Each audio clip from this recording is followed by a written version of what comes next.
Alright, Toy Story 5, give me everything that you got. Whatever you say. Enjoy the movie. Wait, you work at this movie theater? Of course, milking anime sequels on the big screen is where the money's at. Yeehaw! Make way for the MVP! Whoa! I hate popcorn spill. The claw! Alright, Theater 5, down to your left. So, does that mean all your friends work here? Not all of them. It's just that this place is overstaffed by those guys. Banana Bonanza! Thought you seen the last of Toy Story? Well, they're not done playing. Despite the third movie being the perfect ending to the franchise, it was only the end to Woody's owner, Andy. Not him, Buzz, or the rest of the gang. With the Andy trilogy ending, a new story has been unlocked to the Toy Story gang, otherwise known as the Bonnie trilogy. And this new saga already went off to a great start with Toy Story 4 being just as outstanding as the original trilogy. And I still stand by what I said about Toy Story 4. It is the best animated tetralogy, not a single heavy drop by any means. When it comes to Toy Story 5, this is the first ever Toy Story movie that doesn't have any involvement from former Pixar CCO and co-director John Lasseter. No directing role, story, or anything. However, Pixar got a more suitable director, Andrew Stanton, one of the oldest Pixar members who was not only one of the co-writers to the first movie, but directed some famous Pixar movies such as Finding Nemo, WALL-E, and Finding Dory.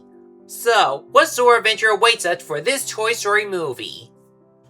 Welcome to another episode of The Wonder Reviews. Get ready for another roundup, everyone! This is Toy Story 5.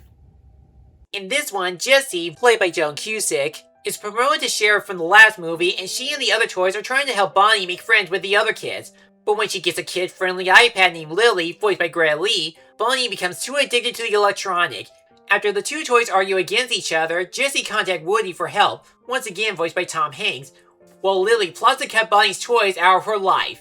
Now it's a war between regular toys and tech toys, as Jessie must resolve the situation, help Bonnie, and return home. Before I go analyzing the plot, this is actually the first ever Toy Story movie that is not focused on Woody or Buzz.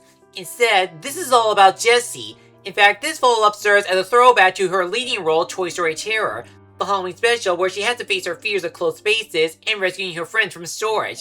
And that's not all. The fifth movie contains a lot of continuity to the second movie involving her owner, Emily. This is the main driving force of the entire movie, and it worked extremely well. It shows a strong parallel between Jessie's life with Emily and her current one with Bonnie involving the latest kid trend, and how that drifted her owner away from her. This leads her to question if she ever left a significant value to any of her owners after growing up. Jessie's goal is not just to prevent herself and her friend to be put into storage, but to help make Bonnie happy. There's also another plot going on where an army of Buzz Lightyears are following a star because they think they're real space rangers and the star represents Star Command. Although they're just here for laughs, they do play an important role in the movie involving technology. In fact, the film contains a smart commentary about human connections and being too dependent on technology. There are some technology themes that it tackles, such as screen addictions, doom scrolling, deciding what's popular or not, and how some tech toys can still become obsolete months or years later. The latter in particular helps explore the relationships between Jessie and Smarty Pants' crew, and they managed to figure out to allow regular toys and tech toys to coexist during playtime in a well-executed and inventive manner. Also, it allows a significant balance between both sides that there's more to the story than just a toys versus tech plotline. The real message in Toy Story 5 is the importance of human connections, and it drives the story about Bonnie making friends. It's a lot like the Inside Out movies where we see the slice of life of Riley as she grows up. In this movie, it clearly shows Bonnie has gotten older and she does have a legit character-driven story, finding a friend that accepts her for who she is.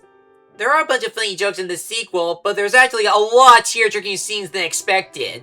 And I'll confess, I did cry at some of them involving the connections between Jessie and her owners. Now I bet you might be thinking, well, technically they already did that tech conflict in the holiday special with that video game console. Well, the truth is, they never really dived deep into it.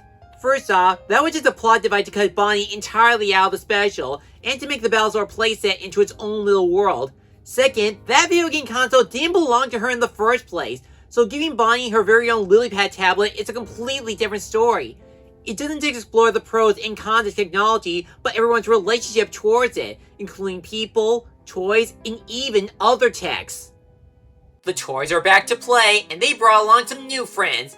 But what makes the Toy Story characters still timeless in this follow-up is the voice acting.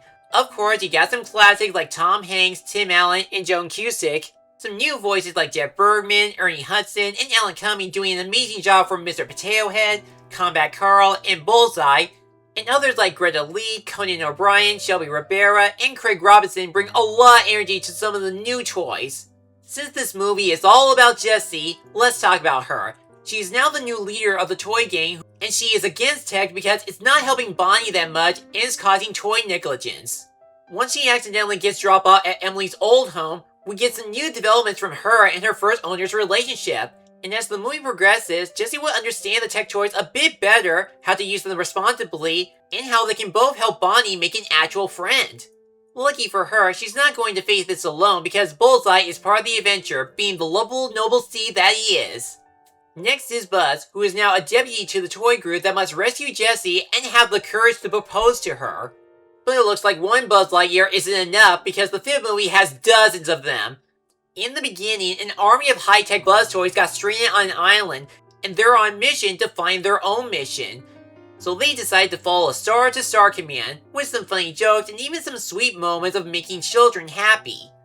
And then there's Woody. He is now a lost toy who helps Bo Peep find homes for the other lost toys. As soon as he heard Jessie needs some help, he decided to team up with Buzz again to find Jessie and outsmart Lily with his own wisdom. And I was really relieved they didn't retcon his Toy Story 4 ending. For the rest of Bonnie's toys, they just stay in Bonnie's home to supply some funny jokes during playtime or when Lily enters the picture. The only characters that change are Dolly, who now has glasses, the Potato Head's got new voices, and Forky is married to his ninth wife, Karen Beverly. When it comes to the other tech toys like Smarty Pants, Atlas, and Snappy, they belong to a kid named Blaze, but they were only used for a few months given how much older Blaze has gotten. Snappy is a little digital camera, Atlas is a GPS map, and Smarty Pants is a toilet training device. Yet with their abilities combined, they figure out a way to build their own lily pad device. Though my minor issue with this movie, they didn't fully clarify if Smarty has a typing feature, or if it's just him doing the writing. Finally, there's Lily, a frog-shaped touchscreen that Bonnie spends too much time on. She's not really the villain in this movie, she's more antagonistic like how Anxiety was in Inside Out 2. She may have some villainous intentions against the toys like sending them away, and believes that social life is online, but she still cares about Bonnie just like them. Lily wants to help Bonnie make friends, do what's best for her, and to fulfill her usefulness. The shocking thing about this movie is that it gives out a lot more depth to some kid characters, Bonnie and Blaze. With Blaze, she is the kid that lives in Emily's old house who loves animals and has an active imagination like Bonnie, making her the best candidate to be Bonnie's playmate. As for Bonnie, she is still the little girl that loves playing with her toys and making up all kinds of adventures for them. But because she is shy and how the other older kids are too focused on their screens, it becomes very difficult for her to make friends and talk to them, and some will often bully her over having toys because they think they're babyish.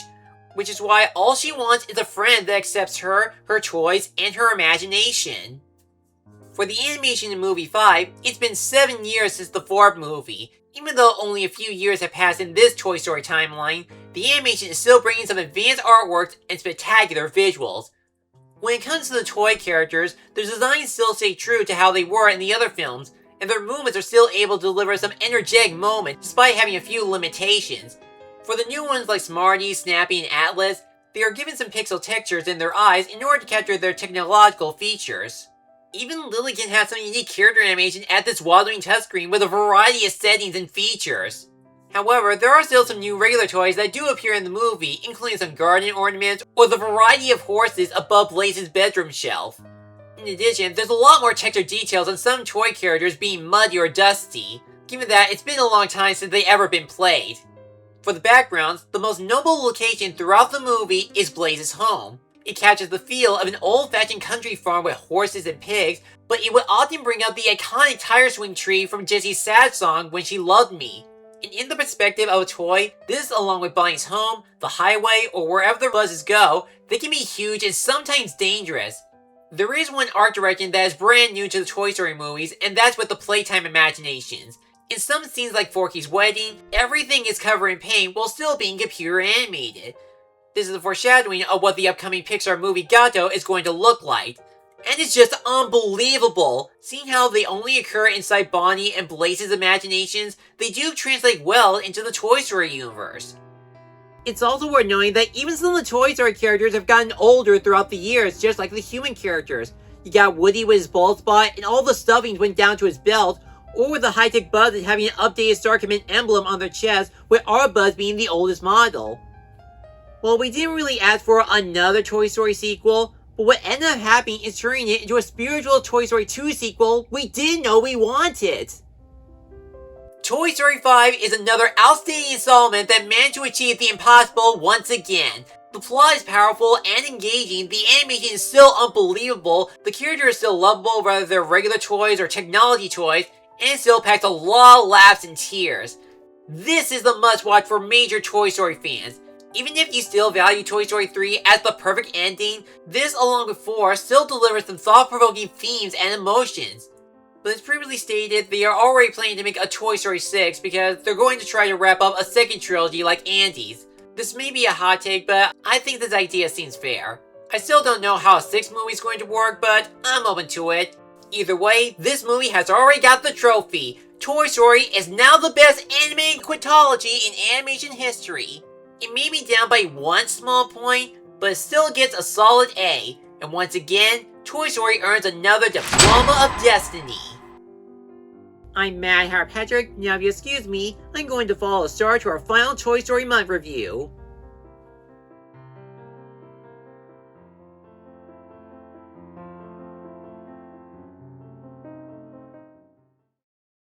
Thanks for watching this video. If you enjoyed this, check out these other videos, or feel free to like, comment, and subscribe for more upcoming reviews and other projects. I'll see you soon.